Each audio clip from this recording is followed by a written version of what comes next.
Hey everybody, it's Pastor Jason, and I'm sitting here at my house. I was scrolling through my Facebook and my news feed of kind of memories, and one of the things that hit me is that 4 years ago today, God saved my life. I mean, just completely saved my life. And I didn't recognize that today was the day until just about 5 minutes ago, and it hit me. Many years ago in 2008, almost 14 years ago, God saved my life spiritually. But on this day, January 17th, 2018, God saved my life physically. I was coming home from work about 2 o'clock in the morning, and I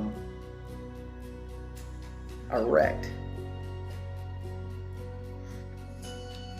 I hit black ice. My car hit the mountain, and I went airborne in the air, and my car landed on the driver's side.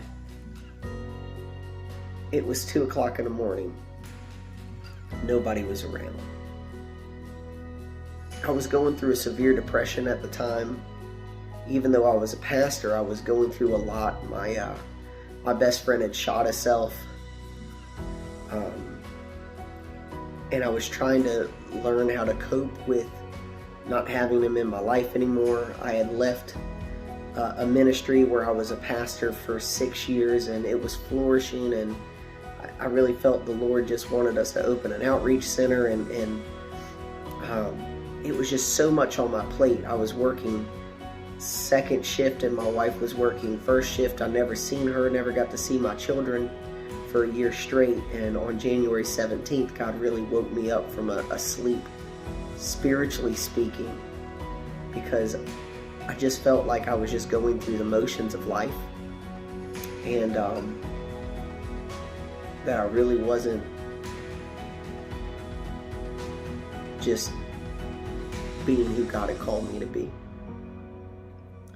So January 17th of 2018, I come down Shenandoah Mountain. I hit black ice, and I flipped the vehicle, but not a scratch was on me. And nobody was coming through. The roads were terrible. It was covered in snow, just like it is today. And I prayed to God, and I said, God, I know you have a purpose for my life, and I know you have a plan for my life. Save me.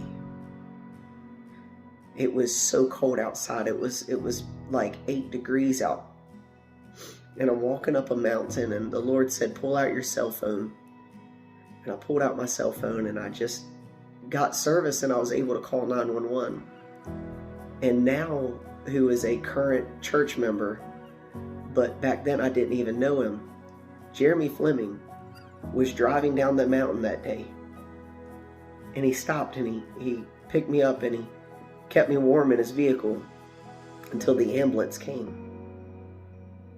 And it's that day that I really got back on fire for God. And I gave everything to God. And in these last 4 years, God has done immense, amazing things. I mean, we opened our first outreach center. We turned a former strip club into a ministry and an outreach center with clothing ministry, with addiction programs, with a children's ministry, with a regular church services and a worship center, and so much more. And then this year, in January of this year, we, as many of you know, we got the schoolhouse, and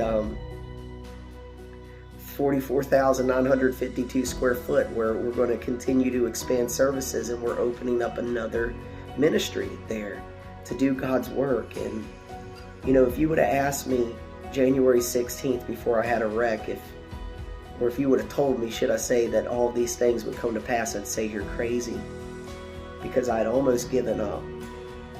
I was so discouraged and so bogged down that my flame was just flickering. But it wasn't a solid flame like it is now. And so I want to encourage every single one of you not to give up. Give everything to God. Give Him your heart. Give Him your soul. Give Him your life. Don't give up just because you see things are going wrong. Don't give up just because you feel like you'll never make it. Because I'm telling you, the favor of God can change you like that. Just that fast, from a blink of an eye, before you even know it. I mean, you're going to be just transformed, and the things that are going wrong in your life can suddenly just go right, and God can just fix things. But what you have to do is trust the process. Trust God. Give Him everything. Really appreciate y'all spending time with me and letting me share this with you tonight. God bless you. This to me is a personal testimony of the goodness of God, because all my life He has been faithful. God bless you.